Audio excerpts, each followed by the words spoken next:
Hey everybody, this is Damon Johnson, and you are listening to my friends Eric and Jeff on the Nothing Shocking podcast. Come on. We're putting the band back together. The numbers all go to 11. I'm talking about bands that rock. Led Zeppelin. What about Sabbath? AC/DC. Motorhead. Does that mean it's louder? Is it any louder? Well, it's one louder, isn't it? We're not worthy! We're not worthy! Why don't you just make 10 louder and make 10 be the top number and make that a little louder? These go to 11. I get up off the ground and raise my head. Days like this, think I should be dead. One for Satan, two for me. Let's cheat the devil, it's fun, don't you agree?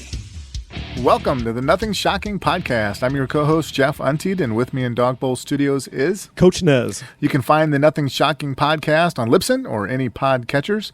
Like our Facebook page or follow us on Twitter at NoShockPod. You can also find the Nothing Shocking podcast on Rock Rage Radio every Tuesday night at 10 p.m. Central Time. Our sponsor is Ragged Records, located in downtown Rock Island, Illinois, soon to be coming back to downtown Davenport, Iowa. We would like to thank the Hong Kong Sleepover for letting us use their music for our intro and bumper ending. Our guest tonight is Damon Johnson Part II. Part 2. Yeah. And this Part 2 is a entire album review for his new album, Battle Lessons. Yeah, it comes out this Friday, February 19th. February 19th. So this episode is going to be predicated on us going through each track of the new album, Battle Lessons. So we're going from number one to the very last track. Something a little different for the podcast, and it was exciting. It was exciting. So Damon is a great storyteller, like always. He had a story to tell for each song, each track on the album. Yeah. Wow. Yeah, I enjoyed this album. This was a lot of fun, and I'm going to get it ordered and get it shipped. I think we need to do more track-by-track interviews, episodes with some guests. I think that'd be fantastic. Yeah, something definitely to try here in the future. I think so. So you guys, if you like this episode, tell us what you think. If you'd like to hear more of us doing an in-depth retrospective of an album, let us know. Yeah. We loved it. So let's get on to this interview. Good night. Good night.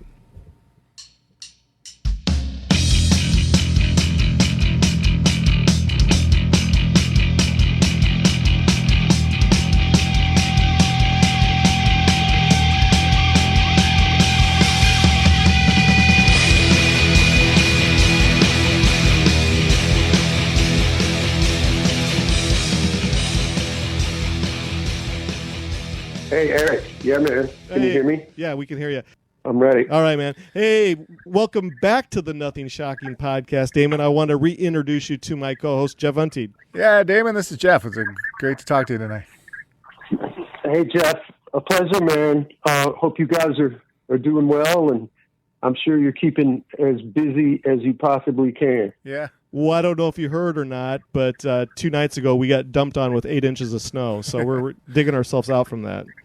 Oh no, Yeah. I did not realize that, man. Yeah, it's been it's been fun. Yeah, that's substantial. Good luck with that.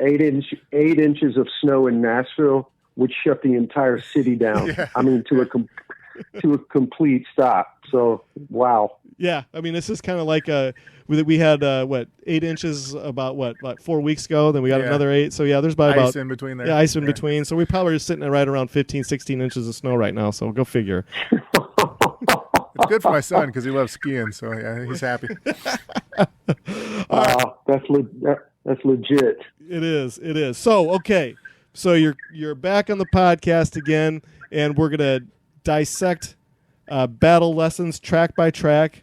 And so I hope you're ready for the hard questions for each track. Are you ready to go? Hey, guys, let me tell you, I'm very much looking forward to this.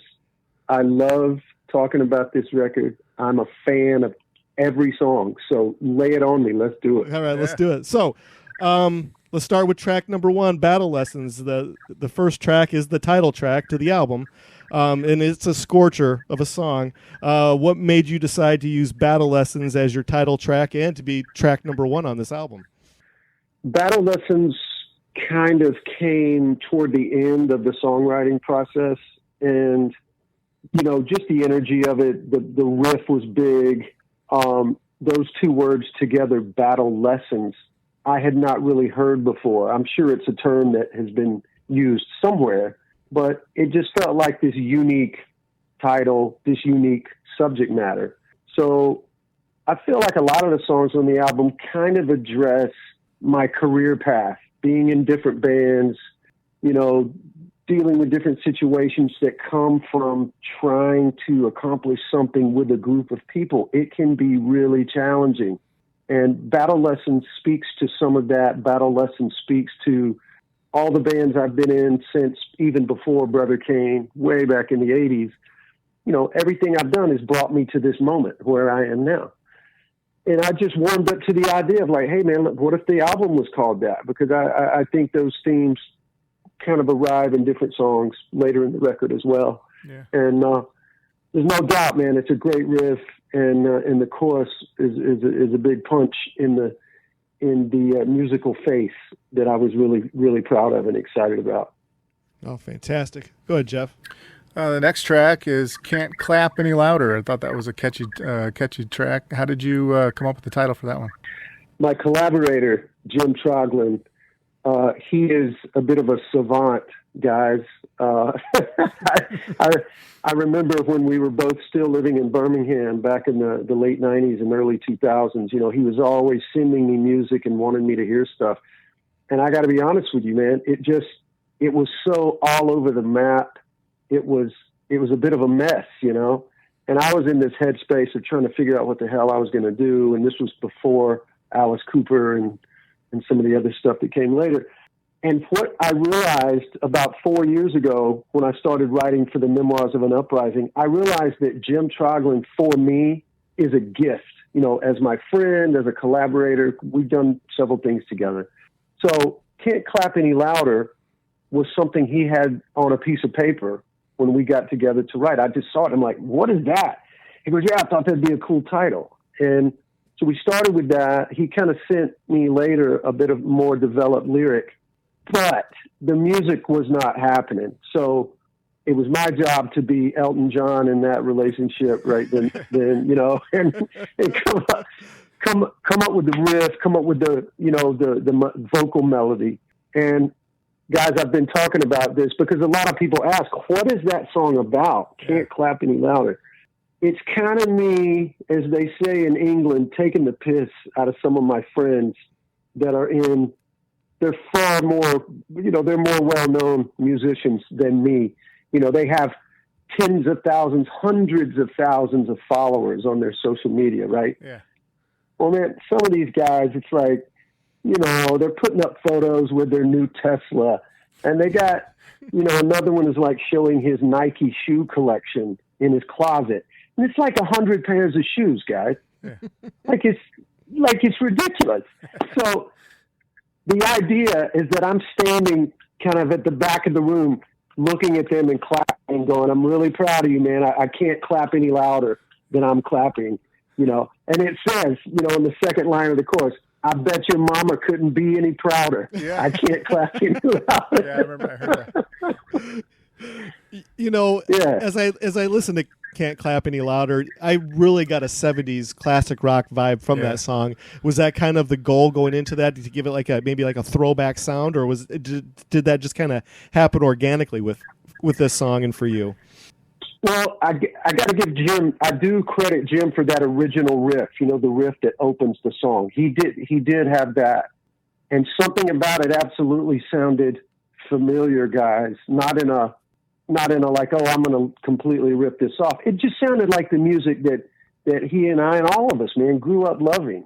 There was kind of an AC/DC component. There was a little bit of a Van Halen vibe to it. Mm-hmm. And, you know, I just knew it was an original combination of notes. So, you know, I laid down a drum pattern, you know, on my computer, and it just kept messing around with it. But man, when it lifted in, because that song's in the key of G, and then the chorus goes to this really weird chord. It goes up to a B flat.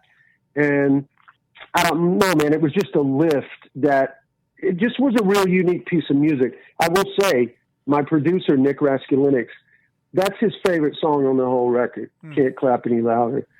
And, you know, he just said, man, there's something totally unique about it. Like, it stands on its own. He goes, I've never heard a song like that. So it was a little familiar and a little unique. You know, I'm super proud of it. That's why it's sitting there in that second position in the running order. Track number 3, Talk Yourself Into Anything, has a lot of diversity. I heard some soulful vibes in that tune. Am I totally wrong when I feel that way? I get a soulful sound to it. Almost got maybe a little bit of some R&B hooks here and there in it. Am I feeling that vibe? Oh, brother, listen, man. It's interesting that you say that because I agree with you. And there was a fan that posted on one of the web pages that the people that have pre-ordered the record, guys, they've been getting individual downloads over the last couple of months. You know what I'm saying? Mm-hmm. So we just sent all of those fans a download of Talk Yourself Into Anything. And one of the guys, he literally said there's an R&B vibe in the vocal. And it just hadn't occurred to me. I was so excited about the simplicity of those punch you in the face power chords right out of the gate. And then this very kind of Phil Rudd, AC/DC, very simple but driving, pulsing drum groove. And that's the one song on the record that I wrote on my own. And of course, the first person I sent it to was Jim, and he flipped out. He loved it. You know, he's like, where did you come up with that? I said, man, I don't know. I said, I had been listening to Highway to Hell. I think I heard like an Audio Slave song or something like that. And, you know, Brad Wilk, another great drummer, man, and he just lays it down. There's not a bunch of technical craziness, man. He's just laying down a groove that people can nod their head to or tap their foot to or dance to or whatever.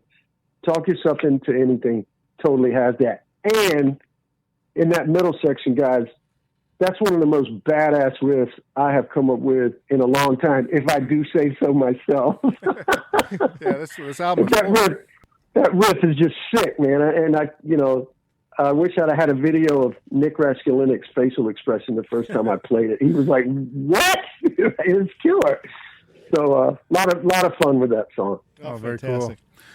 Shadow Country is a fourth track, and I was reading that was based on a book by Peter. I'm going to mess up this last name, Matheson.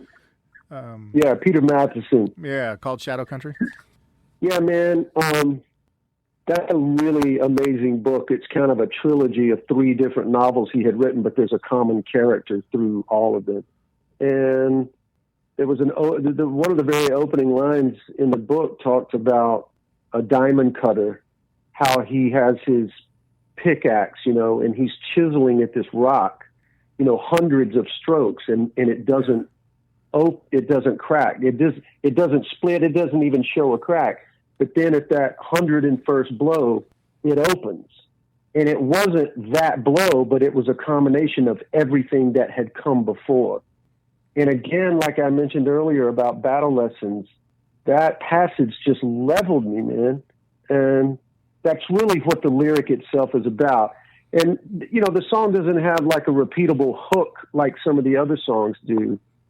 So I wasn't quite sure what to call it. And in the 11th hour, I was like, man, I'm just going to call it Shadow Country because that's the book that totally inspired that lyric. Again, great riff in the middle, you know, the tempo change. That was something different for me. I don't think I've done that on a record ever. And the band just killed it, man. Jared and Robbie, they just killed it, man. They took it to a whole other place. I can't wait for us to play that song live. I cannot wait to play that live. And you definitely sped things up with Shadow Country from going from Talk to Yourself Into Anything to Shadow Country. Was that kind of like a directive, like, okay, we're going to we slowed it down a little bit and we're going to speed it back up again? Was that kind of the goal there from going from 3 to 4? Well, that's pretty perceptive of you, Eric. You know, I'm a fan of the sequence of songs on all kinds of records.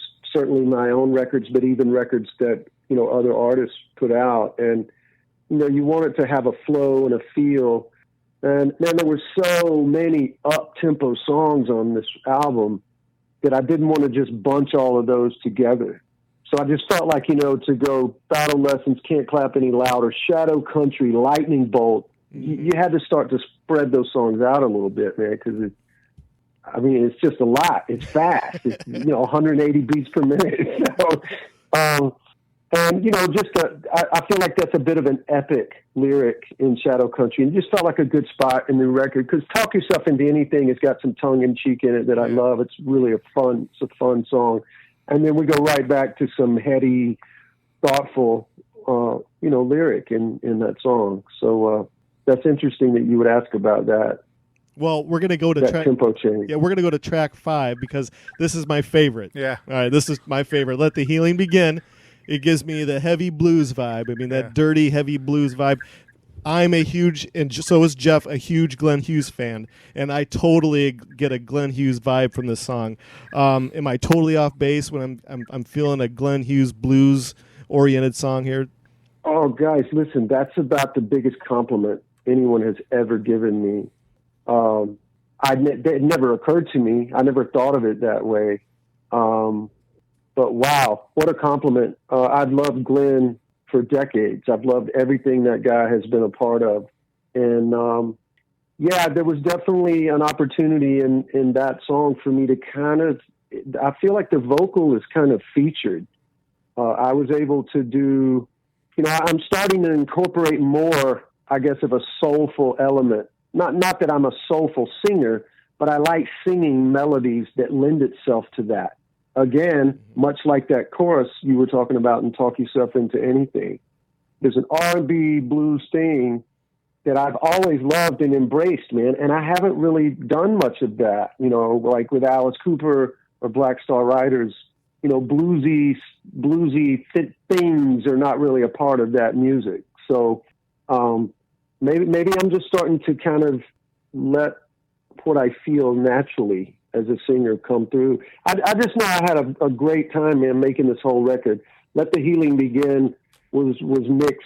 That was his favorite song out of the first batch, and he took that song to another place, guys. The way he treated the vocal, we put that like tremolo guitar effect underneath it.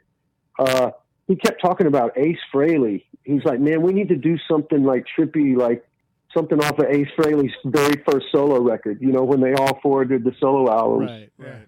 And I can't even remember what song he referenced, but it just, man, it's an amazing lyric. It's an amazing lyric. I wrote that one with Jim. That was a total collaboration between the two of us. And, but he brought some great ideas to the table. And, guys, that's the most fun component of collaborating is, somebody just lays something on you and then you can interpret it however you want. There's no rules. Yeah. Mm-hmm. I can change anything. I can add something. I can introduce a new character. As much as I'm, I guess, known to some people for my guitar playing, man, I just feel like I'm writing some of the more interesting things that I've written in a long, long time. And that song, to me, is a good example of that. Well, I got to tell you, if you're leaning toward that sleazy blues sound, man, you hit the home run, you hit the grand slam with this song. Yeah, because that was not that was not one of the ones I originally put a star next to. But after listening to the album a couple times today, I went back and that song came on, and the solo in the middle where it just I immediately got to put a star next to this one. It's awesome. Yeah, man. Well, again, first let me say thank you. Thank you both. Credit to Nick. We killed that guitar solo. I remember working on that with him, just the two of us, and, it's almost got a Joe Walsh vibe, old James Gaines stuff. And I got to tell you one funny antidote or one kind of happenstance. So next Friday is February the 5th. And on the 5th, Let the Healing Begin will be the next track that is available on all the streaming sites, right? Yeah. Nice. Well, February 5th is also the day that I'm going into the hospital to have surgery on my knee. So how ironic that I'm releasing a song called Let the Healing Begin. it must be destiny. It had to be destiny. It has to be. Yeah. All right, Jeff, take the next one. So that song, Let the Healing Begin, and then the next one, Brace for Impact. That's the one that I put down as probably one of my favorite ones on the album. And that's where I started to hear a little bit of a tone change, where some of the earlier songs could have been, one person could interpret it as a breakup song. When you started talking about how it's about, or some of the other songs were about your former bands or thing about that makes total sense now when I hear it. But yeah, Brace for Impact and Let the Healing Begin kind of started getting a little bit of a change for me, where it started kind of getting into, okay, now there's hope. All right, we can work this out. And is that where you were going? You're totally hitting it, Jeff. Guys, on my last solo record, Memoirs of an Uprising, that entire album, all of those songs, in either a direct way or indirectly, dealt with a really tough period that my wife and I went through about 10 years ago. And, if you really read the lyrics, man, I mean, there's a lot of stuff that is crystal clear. It's almost laid out in black and white. And I've always been fascinated that I haven't had more people come up to me and go, "Hey, bro, I'm really sorry all of that happened." You know what I mean? Like, I think they get distracted in a good way, with the music and the guitar parts, whatever. But I felt like Brace for Impact was like a commentary on where we were able to go, like a couple of years after that, man. We were able to work through everything and kind of come together and become even more than we ever were before. And I love that idea. Brace for Impact. We're at the speed of light. Yeah. Brace for Impact. It's about time we got it right. Yeah. That's how I feel, man. That song is like, I have no hesitation in confessing that I wrote that about, my wife and I. And I really makes me happy that you dig that song and that you picked up on that. I wrote Brace for Impact with another old friend from Birmingham, Milton Davis. And Milton's a pretty successful pop and R&B writer. So the original demo, guys, was very mid-tempo, very kind of sing-songy, nursery rhyme, simple, in a great way. I love that kind of stuff.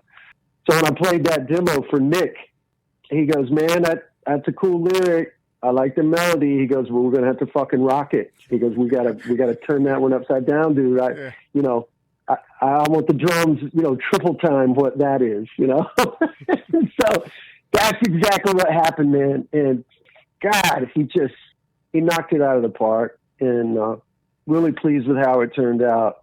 A lot of people have said, "Oh, wow, man, that sounds like Nick was producing a Foo Fighters record again," with the energy in those drum parts. No question, man. It sounds a bit like Taylor Hawkins or Dave Grohl, for sure. Well, I hope you don't take this the wrong way. Excuse me, but Brace for Impact for me totally sounded like that could have been on a Brother Kane album.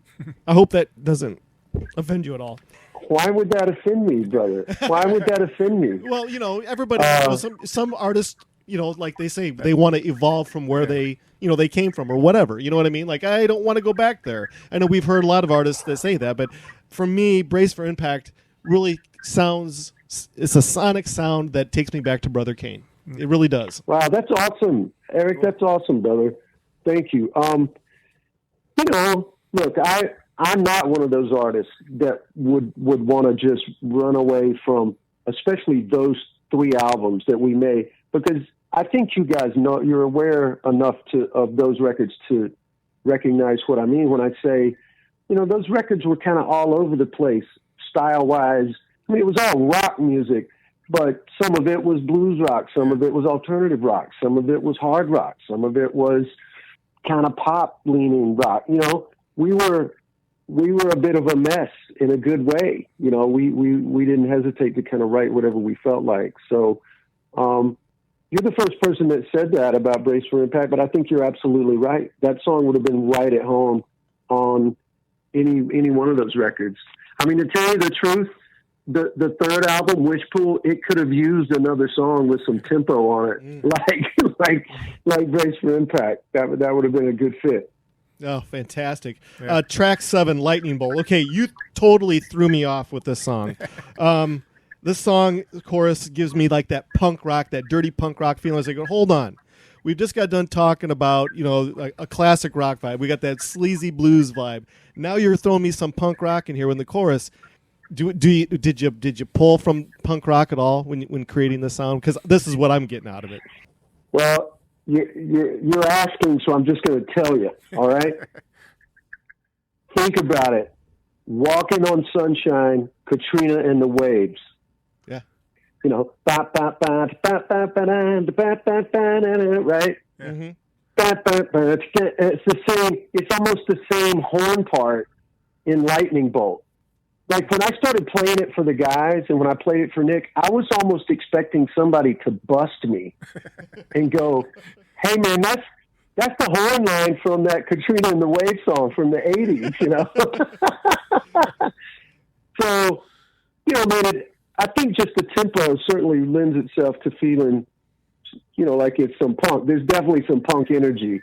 I love that lyric, guys. I love that entire lyric. That is absolutely a song, subject-wise, that's in the same boat with Battle Lessons, Shadow Country, Lightning Bolt. It's kind of like this guy saying, hey, I got my shit together. I'm feeling really confident. I'm feeling energized. This is the direction I'm going to take. You're either with me or you're getting left behind. This is what's happening. And I don't mean that in a cocky way. Mm-hmm. I don't mean that in a selfish way. It's more about just, I guess, celebrating that contentment and that confidence and like, yes, this feels great to me. And look, I'm not going to deny, man, my measuring stick for this record, especially more than any other, is just feeling good. Does it make me happy? Does it pump me up? Is it something I could, get on the treadmill and run a couple miles on, feeling that tempo and that energy? Because I listen to a lot of music like that if I'm exercising or if I'm driving. Yeah, me too. That's what I get. That's what I get from Van Halen. That's what I get from Clutch. Guys, I've listened to so much Clutch in the last decade, man. I love that band. And God, man, the grooves that those guys create and the tempos that they lay down absolutely informed a lot of stuff on this record. Lightning Bolt is a definite example of that. Well, you killed it on that track, man. It was absolutely, totally just threw me off. I'm like, whoa, where's this coming from? So it was fantastic. I love when songs on albums, when you're listening to an album for the first time, and you just get something totally different that just gives you like a left hook out of nowhere. It's like, that's so cool. And you guys, you and the rest of the band, you nailed it on this one, man. Well, Eric, thank you. And to you and Jeff both, again, this is a lot of fun for me to go track by track because I've not really had anyone, the record's still so new, man. A lot of people are just getting those, the 9 songs like you did. Right. So they have, you guys have done some listening, man. I can tell just by the question. So, that's really rewarding for me. And I appreciate that. And I just knew, man, because we had Let the Healing Begin into Brace for Impact. It was almost like you would just expect for the song next to be like a ballad or a mid-tempo thing. And it just made me laugh to just, boom, come with another ripping track, man. Drums in your face. The guitars are just nuts in that song. Yeah. Yeah. So thank you. I'm really glad you dig that song. It's absolutely one of my favorites. Oh, it's so cool because I really feel like though that when we go back to look at Damon Johnson's legacy and in your catalog of music, that's going to be one of those like deep cuts. Yeah. You know what I mean? That's awesome, brother. Well, don't think I haven't already envisioned playing that song live and getting the audience to have their fist in the air on that chorus to go, cool. Hey, what a surprise! At the end when it's going, hey, dude, come on, that's going to be killer. That's going to be like Judas Priest level killer. right there. You know? Yeah, it's going to be exciting. All right, Jeff, take the next track. All right, so the next track, track number 8, is Love Is All You Left Behind. And this one, you slow it down just a little bit and kind of, like you said, bring a little acoustic feel to it. I think I read, is this the oldest track out of the songs you have? Yeah, Love Is All You Left Behind is a song that I wrote with Kelly Gray when we had that band Slave to the System together. Okay. Mm-hmm. Yeah, we talked about that one. We had written and recorded that first album, and he and I were writing some more songs with the thought of doing a follow-up sometime.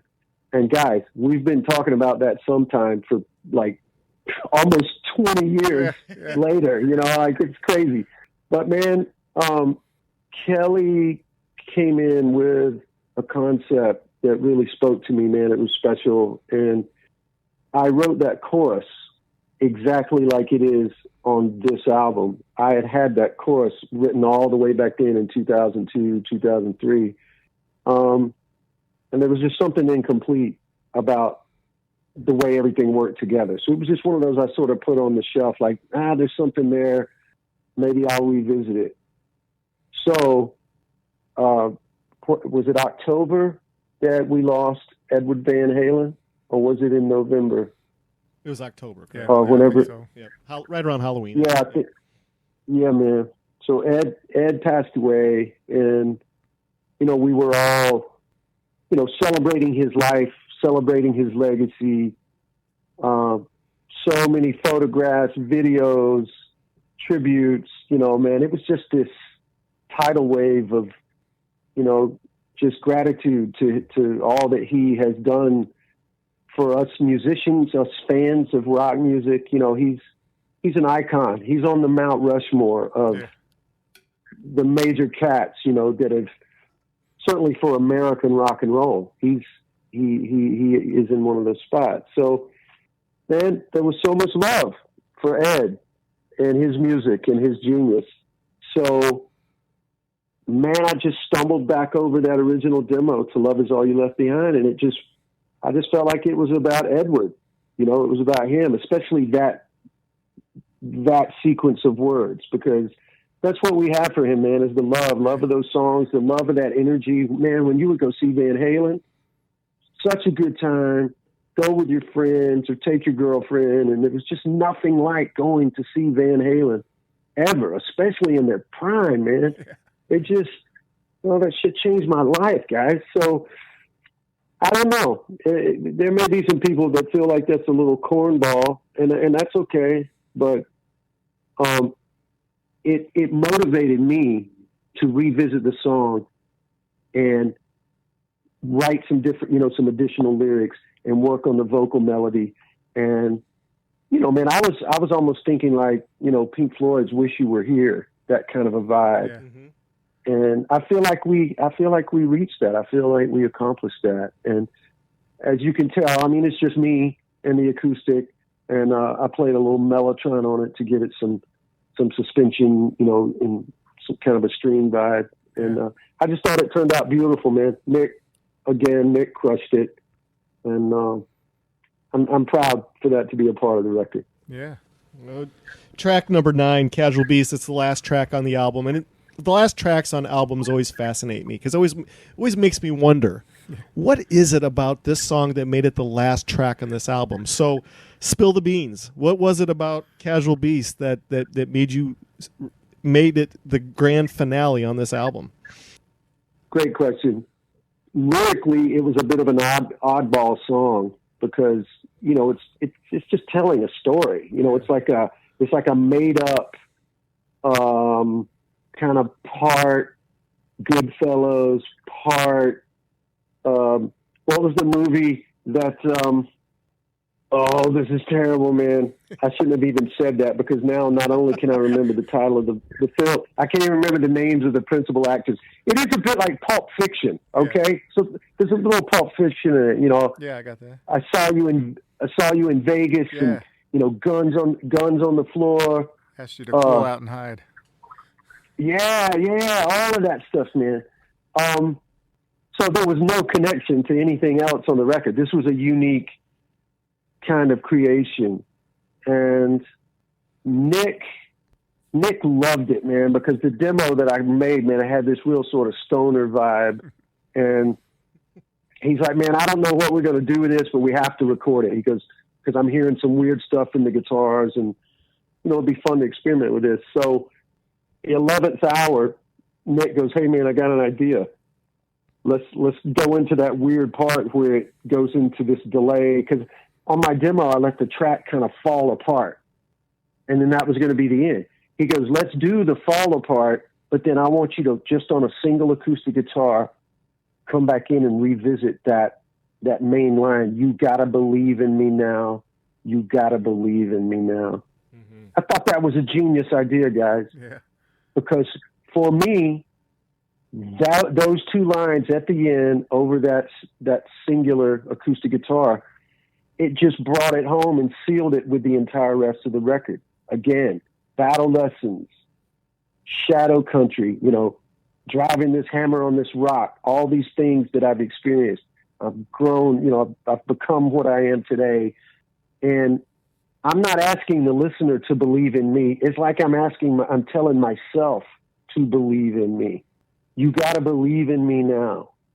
And it was the perfect ending. Yeah. You know, Nick said, he goes, dude, you can't put this song anywhere else but at the end. This has to be the closer. And I was like, you're right, dude. Let's do it. Great. Very cool. Fantastic.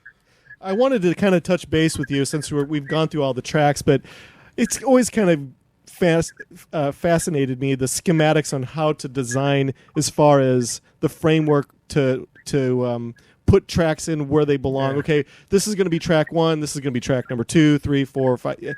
Do you have a method to your madness when it comes to, you know, okay, this track is going to be number 1. Okay, I get, you know, this track is going to be number 9 or with the last track on the album. But then how do you fill the rest of it in? You know, what is the method to it? Well, I certainly put a lot of thought in it. If there's been any advantage or any positive that's come out of this coronavirus, you know, everybody being stuck at home, then I listen to these songs a lot, guys. I listen to them literally hundreds of times, and not for any other reason than my own enjoyment. You know, really, I'm proud of this record artistically, but man, I just enjoy it as a piece of music. I made this record for my own entertainment, right? Yeah. So when I would go for runs, which later became walks when I messed up my knee, I'd put on my headphones, my good sounding headphones, and I would go for walks, man, and I would just listen to these songs over and over. So that allowed me to start to kind of piece together a running order. We knew Battle Lessons was a standout track. We knew Can't Clap Any Louder was standout. So, you know, man, look, especially in the world we live in now, where most people are consuming music by streaming it, man, you got to get their attention, and you got to do everything you can to keep it. I don't expect people to listen to all 9 songs. You know, I would love for them to, but you gotta keep them interested. And I just feel like we've kind of knocked it out of the park with that, man. Hey, man, there's a new record. There's a new hard rock record by this guy, Damon Johnson, and his band, to Get Ready. All right, let's hear what it sounds like. Battle Lessons, 3 minutes, 15 seconds, dude. Boom. Right into Can't Clap Any Louder. More energy, more riff. Great hook in the chorus. They're still with us. Then that, you know, Highway to Hell drum groove, Talk Yourself Into Anything. I just felt like it was a home run, man. And I think if you can keep people's attention for 3 or 4 songs, there's a good chance they will listen to the whole thing. Agreed. Agreed. Yeah. You know, and then we put the bookend of I knew Casual Beast would be at the end. So I just kind of went backwards from there. I felt like the ballad I didn't feel like Love Is All You Left Behind would fit well anywhere else other than where it was. I didn't want it to be the very last song, because to me that's almost too obvious, right? To just put the ballad as the very last song. Sure. Yeah. I just think it's cool, man, to come out of this ripping song, Lightning Bolt, to a complete reality shift into the acoustic song, to the the Quentin Tarantino story of Casual Beast. It was. Awesome. I think the order of the songs were so perfectly put together. Obviously, there was a lot of thought process. Jeff, go ahead and take the next song. The next question. Yeah. Well, there's no more songs, but yeah, I was ready for more. But all right, so I listened to your, or I dialed into your acoustic holiday hangout session you had back December 26th. Do you have any plans of doing any show? Or I know eventually you'll hope to do some live shows, but any live streaming or anything like that for this record? We do, guys. We're going to do a stream, the band, the trio, and we're going to play the record. Again, this little procedure I got to have done on my knee next week is going to prevent us, I think, from being able to do it on release date of February 19. That had been the original discussion, but we'll probably move it back a little bit. And I got to say, guys, we've enjoyed this whole live stream thing. We've learned a lot. Look, man, I'm not Joe Bonamassa. I'm certainly not, one of the guys from One Direction that's going to sell a shit ton of tickets, man, to my live stream concert. But, man, my fan base has been so supportive. They've enjoyed these things. It's at least given me and the guys a chance to interact and play some live music together in this unforgettable, indescribable moment in history that we're all living through, where we don't get to play live shows. It's really been food for our soul. And, we've just been grateful, for any reason to get in a room together and play these songs. So we definitely want to do some more. I don't know if you guys caught the tribute to Thin Lizzy that we did back in November with Richie Faulkner, but we're gonna replay that. We're gonna have an encore presentation of that. Oh, awesome. on that same platform that we've been using, Veeps. Those guys are great. The audio quality is great. The video is great.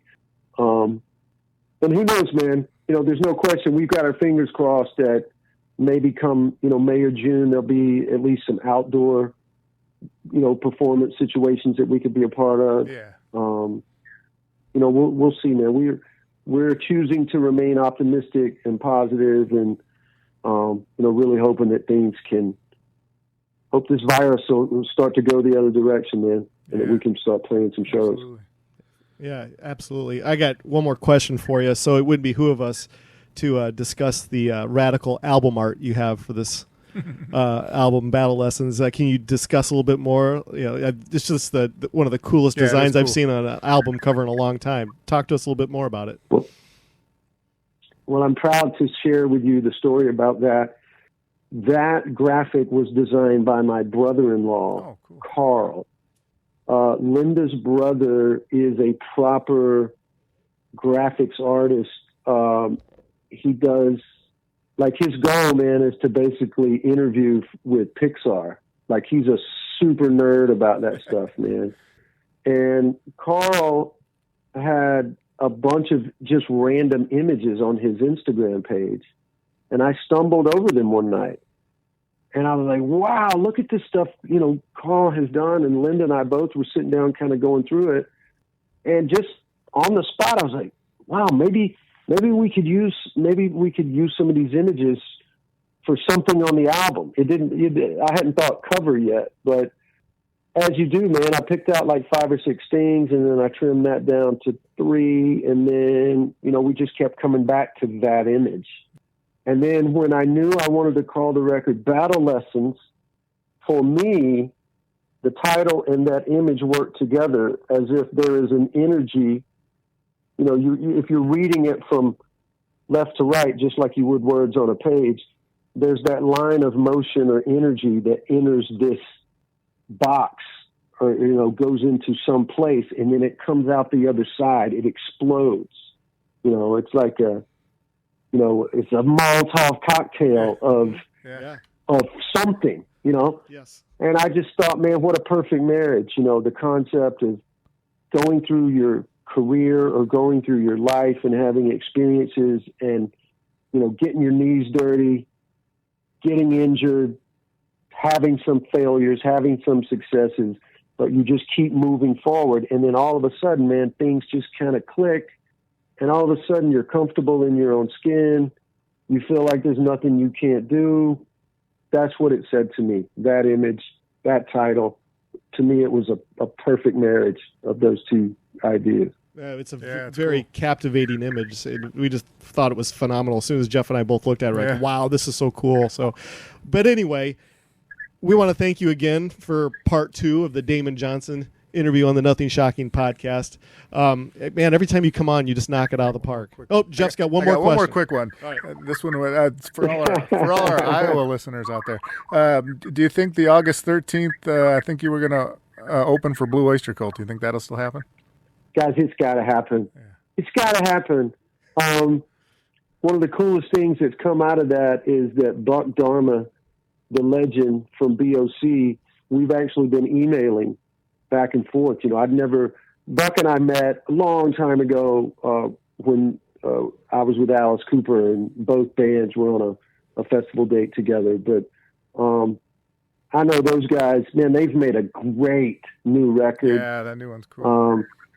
I know the fans, man, they want to see that band. And, we've been getting a lot of love, not just from Buck and the band, but even their fans, they've checked us out already, because I feel some of that interaction on the social media. And you guys know how I feel about playing up in that part of the world. Iowa rock fans are they're some of the best in the world. So, man, it's got to happen. It's got to happen. And look, you got to think that, even if we can't do the gig indoors somewhere, it'll still be, August, man, it's still the summer. Let's set up outside and play somewhere. Let's just do it. That's what I'm ready for, some outdoor shows. Exactly. So, I think we could do that safely. Yeah, exactly. Every time you come on this podcast, man, you just knock these interviews out of the park. And then, the funny thing about it was, right before you called, we interviewed Robbie Crane, and he was all jazzed up that you were coming on the podcast again. So, he had great things to say. Oh, you interviewed? Yeah. Oh, I wish I'd have known that, man. Sure, because we could have done that interview together. Yeah. I love Robbie. Yeah, he was fun.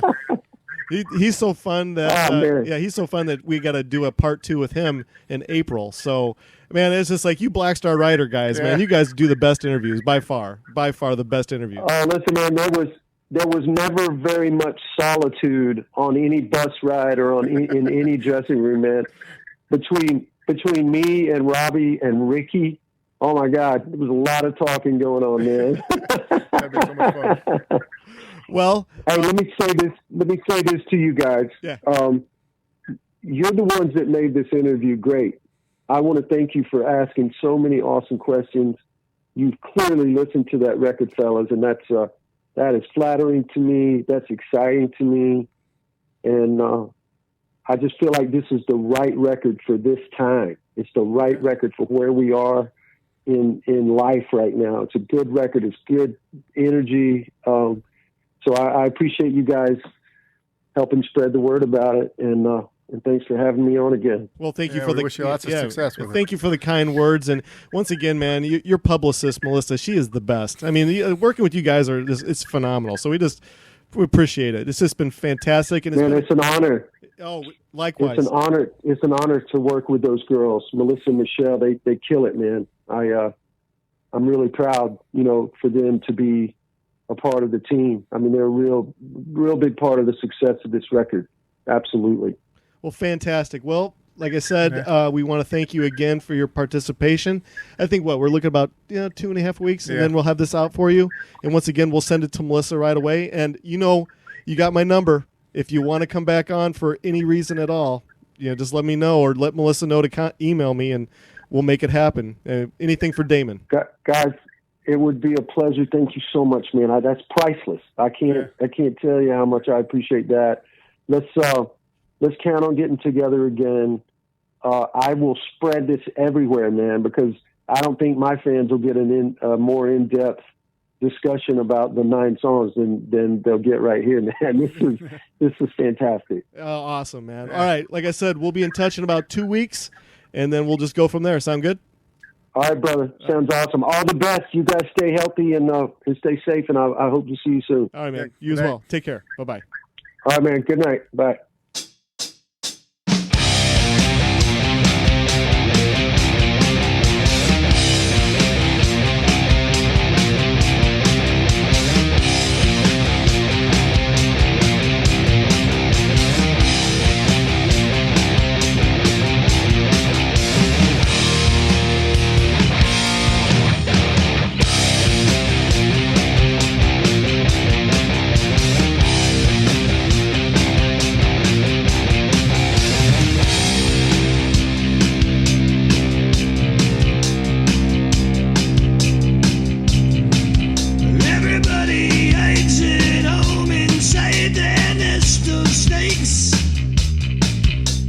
Everybody grinds the stone and makes their own mistakes.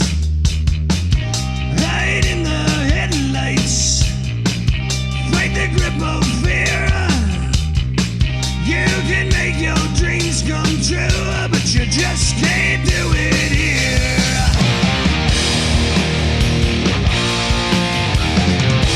Hey.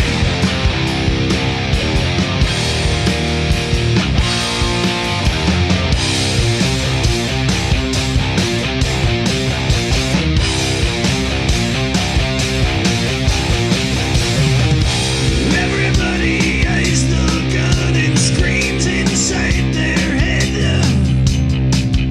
Everybody bites their tongue and pays their bills instead. Hide in the spotlights, fight the grip of death. You can have the air you need, but you best not take one breath.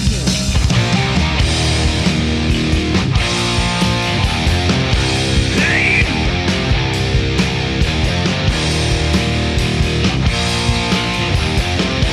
Roll the dice.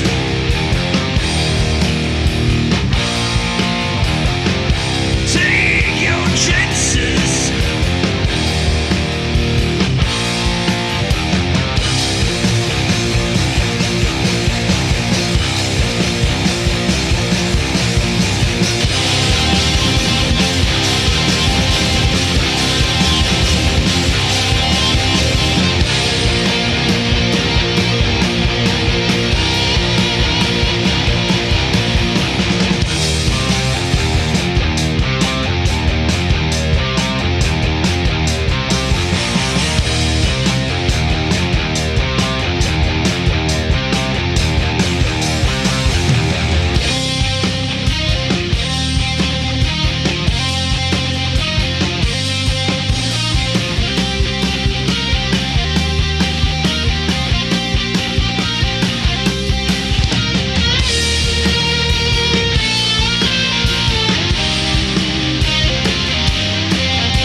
Everybody knows the game is fixed, there is no prize.